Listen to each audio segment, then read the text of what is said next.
শুভ সন্ধ্যা। সুপ্রিয় দর্শক শ্রোতা সকলকে শুভেচ্ছা জানিয়ে শুরু করছি বাংলা ভিউ সারাদিনের খবর। স্টুডিও থেকে এই মুহূর্তে সরাসরি যুক্ত হয়েছে আমি শ্রাবণী তালুকদার। এই অনুষ্ঠানের মাধ্যমে আপনাদেরকে জানিয়ে দেওয়ার চেষ্টা করি সারাদিনে ঘটে যাওয়া দেশ এবং বিদেশের কিছু গুরুত্বপূর্ণ ঘটনা সংক্ষিপ্ত রূপে। আজ শুক্রবার 31 আষাঢ় 1429 বঙ্গাব্দ, 15 জুলাই 2022 খ্রিস্টাব্দ। প্রথমেই জানিয়ে দেব বৃহত্তর সিলেট বিভাগের বিভিন্ন খবর।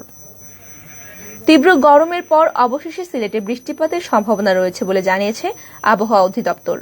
আজ শুক্রবার সিলেটে 36.9 ডিগ্রি সেলসিয়াস তাপমাত্রা রেকর্ড করা হয়েছে। সর্বনিম্ন 27.8 ডিগ্রি সেলসিয়াস তাপমাত্রা নির্ণয় করা হয়েছে বলে বলছে আবহাওয়া অধিদপ্তর। শুক্রবার 15 জুলাই সন্ধ্যায় সিলেটের আবহাওয়া অফিসের জ্যেষ্ঠ আবহাওয়াবিদ সাইদ আহমদ চৌধুরী তথ্য নিশ্চিত করেছেন। তিনি বলেন, গেল কয়েকদিন ধরেই সিলেটে মৃদু ও মাঝারি ধরনের তাপপ্রবাহ চলছে, তবে আজ থেকে তাপপ্রবাহ কমতে শুরু করেছে। আজ শুক্রবার রাতে স্বস্তির বৃষ্টির সম্ভাবনা রয়েছে বলে তিনি উল্লেখ করে আরও বলেন, আজও কাল রাতে হালকা থেকে মাঝারি ধরনের বৃষ্টিপাতের সম্ভাবনা রয়েছে, তবে আগামী 17 জুলাই দিন ও রাতে হালকা থেকে ভারী বৃষ্টিপাতের সম্ভাবনা রয়েছে। তিনি আরও বলেন, জুলাই মাসে 67 বছরের রেকর্ড ভেঙেছে গত বৃহস্পতিবার 14 জুলাই। এদিনে সিলেটের তাপমাত্রা ছিল 38.9 ডিগ্রি সেলসিয়াস। আবহাওয়াবিদ সাইদ আহমদ চৌধুরী বলেন, শুক্রবার সকাল 9টায় সিলেটের বাতাসের আপেক্ষিক আর্দ্রতা ছিল 72% এবং সন্ধ্যা 6টায় তা দাঁড়ায় 54%। গতকাল বৃহস্পতিবার সকাল 6টা থেকে শুক্রবার সন্ধ্যা 6টা পর্যন্ত সিলেটে বৃষ্টিপাত এক ফোঁটা হয়নি বলে জানিয়েছেন তিনি।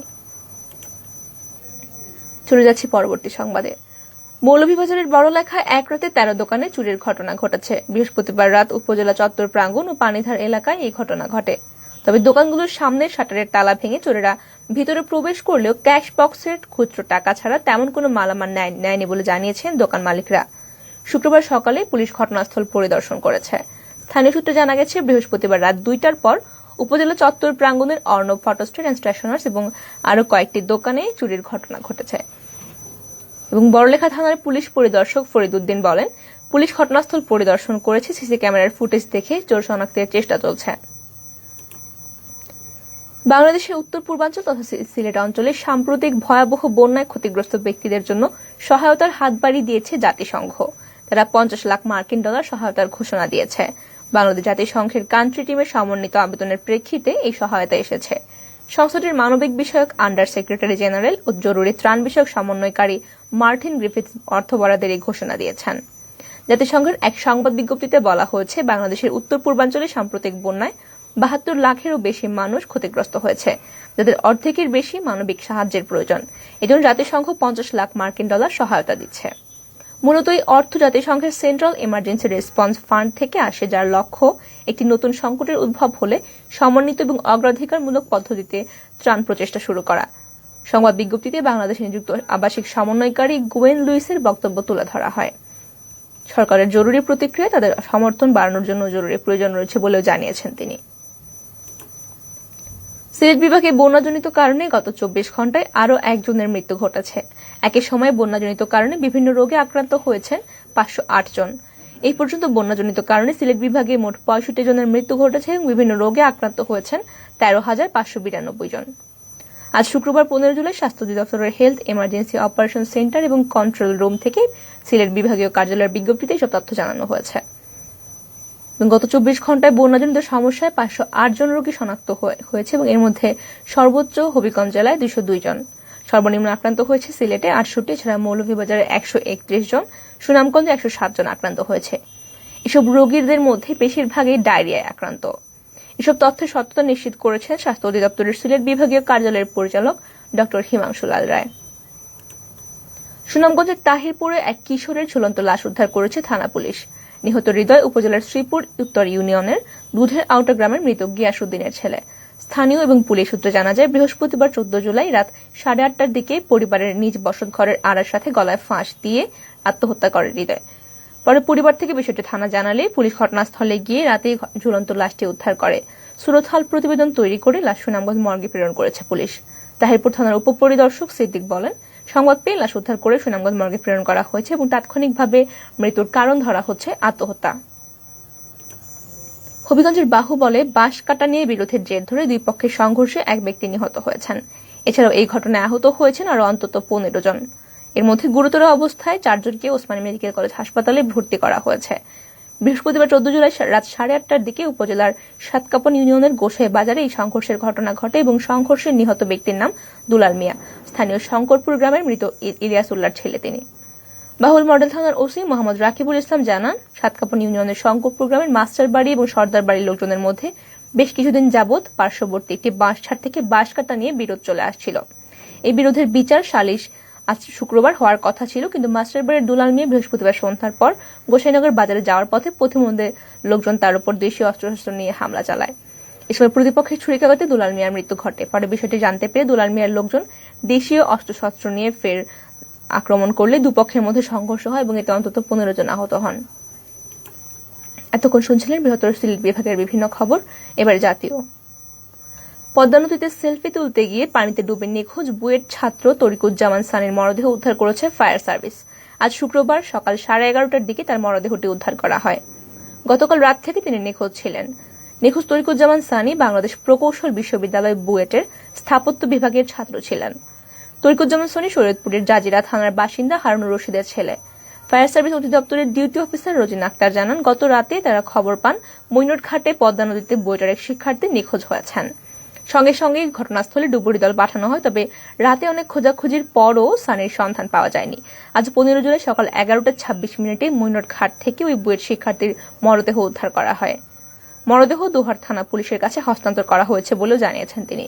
স্থানীয়দের বরাত দিয়ে ফায়ার সার্ভিসের ডুবুরি দলের নেতৃত্ব দেওয়া আবুল খায়ের বলেন, সানি সহ 16 জন বন্ধু মিলে বৃহস্পতিবার পদ্মা নদীর সন্ধ্যায় মৈনটে পদ্মা পাড়ে ঘুরতে আসে এবং পাড়ে রাখা একটি ড্রেজার মেশিনের উপরে দাঁড়িয়ে সেলফি তুলতে গিয়ে পা ফসকে পড়ে যান সানি। ভোলার চরফ্যাশন উপজেলার দক্ষিণ আইচা থানার আওতায় বঙ্গোপসাগরের মোহনার চর নিজাম এলাকায় জন্মারোহীন বিশাল আকৃতির একটি মালবাহী কার্গো জাহাজ ভেসে এসেছে। স্থানীয়রা জানান, আজ সকাল থেকেই জাহাজটি একটি ডুবোচরে আটকে আছে। জাহাজের বড় বড় পাথর ভাঙার মেশিন এবং একটি ভ্যাকু রয়েছে। ভোলার পুলিশ সুপার মোহাম্মদ সাইফুল ইসলাম জানিয়েছেন, সংবাদ পেয়ে পুলিশের খোঁজখবর নেওয়ার পাশাপাশি প্রয়োজনীয় পদক্ষেপ গ্রহণ করছে। পুলিশের একটি টিম জাহাজটির উদ্দেশ্যে রওনা দিয়েছে এবং এছাড়া কোস্টগার্ডের একটি টিম রয়েছে জাহাজটির কাছাকাছি, কিন্তু সাগর উত্তাল থাকায় কিছুটা বিলম্ব হচ্ছে কাছে পৌঁছাতে। পুলিশ সুপার আরও জানিয়েছেন, বিদেশি নাম লেখা জাহাজটি কোথা থেকে কিভাবে এলো তা নিয়ে খতিয়ে দেখা হচ্ছে এবং এদিকে স্থানীয়রা জাহাজ থেকে বিভিন্ন মালামাল চুরি করে নিয়ে যাচ্ছে বলে অভিযোগ পাওয়া গেছে।